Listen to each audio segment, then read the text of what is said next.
When Ibn Arabi spoke about the Kanzul Arsh prayer, he said it was not simply words, but a gate hidden behind the unseen, and only those whose hearts tremble with sincerity can feel it. He said that whoever listens to this prayer with a true wish inside their chest, a wish they whisper only to Allah, will see doors open that no human hand can touch. And so the story begins with a man who carried a heavy longing for years, a wish buried deep in his heart, the kind that wakes you up at night and doesn't let you rest. He tried everything, asked everyone, knocked on every door, but every path stayed closed. Until one night, he heard an old scholar recite the Kanzul Arsh prayer, and something inside him awakened, as if the words were touching a part of him that had been asleep. Ibn Arabi teaches that when the Kanzul Arsh is recited with purity, the angels gather around the listener, writing down the intention that sits inside the heart, even if it was never spoken out loud. The man felt his chest grow warm, his eyes fill with tears he didn't expect, and his wish rose inside him like a light he could no longer hide. He didn't ask with his tongue, he asked with his soul. And that is when everything changed. The next morning, without warning, the first sign appeared, a message from a person he thought he would never hear from again. Then came a second sign, an opportunity that was blocked for years suddenly opened. Then a third, ease began to follow him the way hardship once did. Ibn Arabi said this is the mark of Kanzul Arsh, swift help, quiet but powerful, appearing in ways that feel impossible to explain. And the man understood the truth he had searched for his whole life: when your wish is placed in the hands of Allah, it no longer belongs to the world's limits. It belongs to His mercy. And mercy has no boundaries.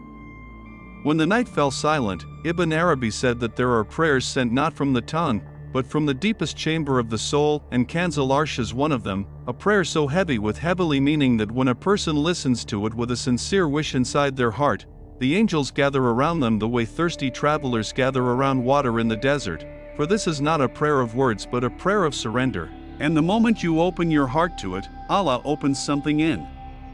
The unseen, something you cannot hear, cannot touch, but you can feel like a sudden shift in the air, like a door unlocking somewhere in your destiny, and Ibn Arabi said that the one who listens with a wish must guard that wish carefully, holding it softly like a candle in the wind, because the acceptance comes the moment the heart becomes truthful, and countless people before you whispered their needs into this prayer, the sick, the heartbroken, the poor, the lost, and all of them walked away with a sign, maybe not instantly, maybe not loudly, but unmistakably, like a message placed directly into their path. And he said that the wish you carry while listening is carried upward by angels who do not return until they bring back what is written for you. And when your eyes suddenly tear for no reason or your skin shivers though the room is warm, that is when the unseen has touched you, that is when your prayer has been noticed. And if your wish is something pure, something Allah approves of, then know with certainty that it is already on its way to you even if you cannot see it yet. For the Kanzul Arsh prayer does not leave a sincere heart empty, never. And in that moment, something inside you shifts, because Kanzul Arsh is not a prayer you recite, it is a prayer you enter. Ibn Arabi said that certain words of the divine carry a vibration so pure that the heart recognizing them becomes like a door unlocking itself. When a person listens with a sincere need, with a longing that shakes their soul, the prayer does not rise from their tongue, it rises from their very essence. He explained that when someone comes to Kanzul Arsh with a wish, the wish itself becomes a witness before Allah. It stands there, trembling, saying, "This servant came with sincerity." And Allah, who never turns away the sincere, commands the unseen to arrange what the servant could never imagine. So the one who listens with intention is not merely hoping, they are aligning. The prayer begins to move around them like wind around a flame, clearing paths that were blocked, softening hearts that were hard, sending help that was far. Sometimes the answer comes quietly, like a thought that appears out of nowhere. Sometimes it arrives suddenly, like a door that bursts open at the exact moment you need it.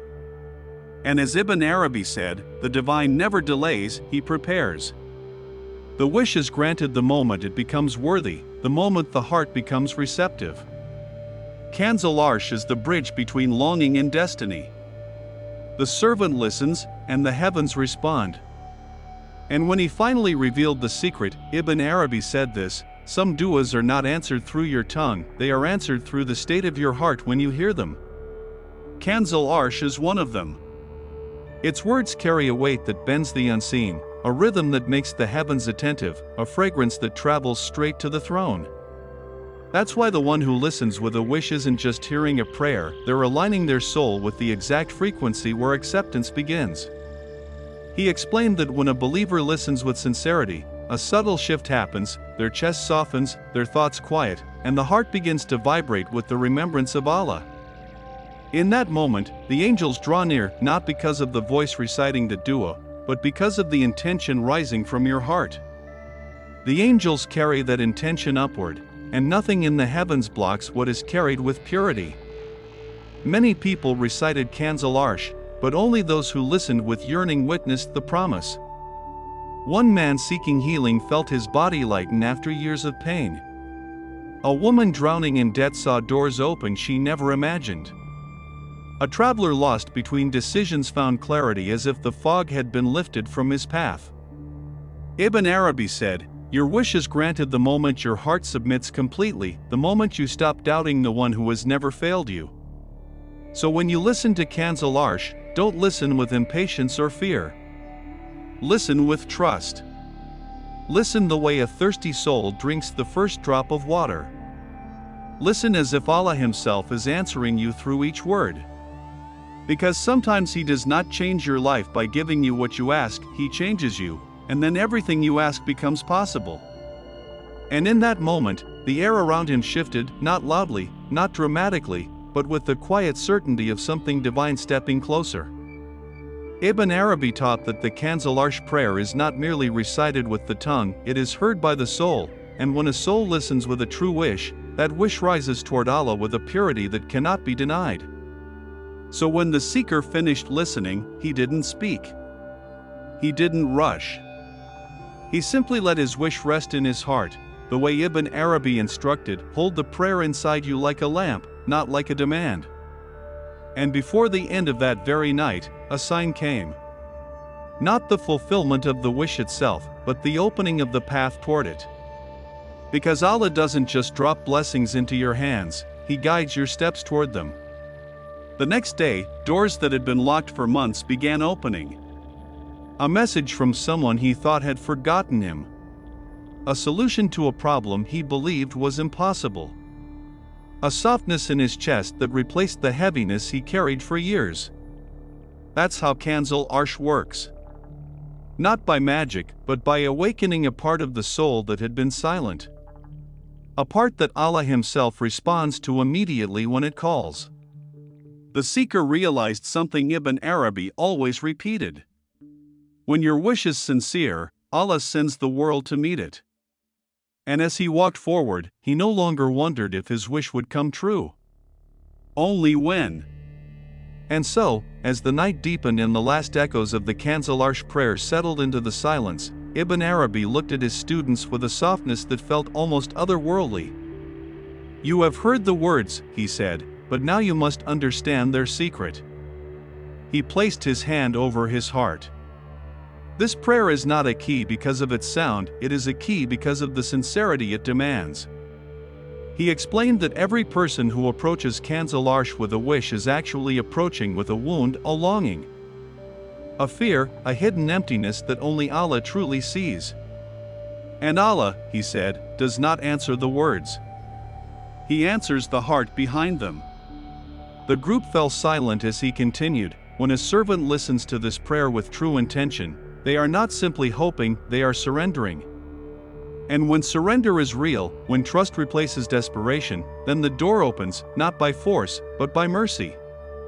A cool breeze swept across the courtyard, carrying the faint scent of night blossoms. Ibn Arabi looked up at the sky and whispered, "O Allah, you who know the wishes written in every heart, grant them ease, grant them nearness, grant them the doors they cannot open on their own." One of the students asked, "Master, does Allah truly grant every wish?"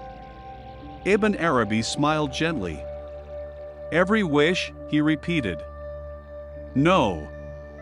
Only the ones that lead the servant closer to him." He tapped the ground with his cane. "Some wishes are answered as miracles. Some are answered as patience. Some are answered as strength. And some, he placed his hand over his chest, are answered by changing the heart that asked. He turned to them one last time. But know this, whoever listens to Kanzul Arsh with a heart surrendered will never leave empty. They will leave held, guided, and remembered by the one who owns all doors. The lantern beside him flickered, casting warm gold across his face. And when Allah himself opens a door, he whispered, no force in this world or the next can keep it closed. With that, he stood, leaning slightly on his cane, and said, go now. Carry this prayer into your nights. Let it soften you. Let it lift you. Let it bring you to the place where wishes and destiny meet at the threshold of the Most Merciful.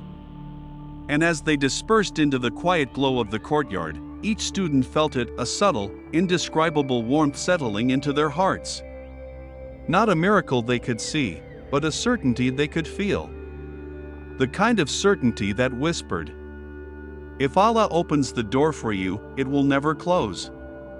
And if He has delayed your wish, it is only because He is preparing something far greater than what you asked.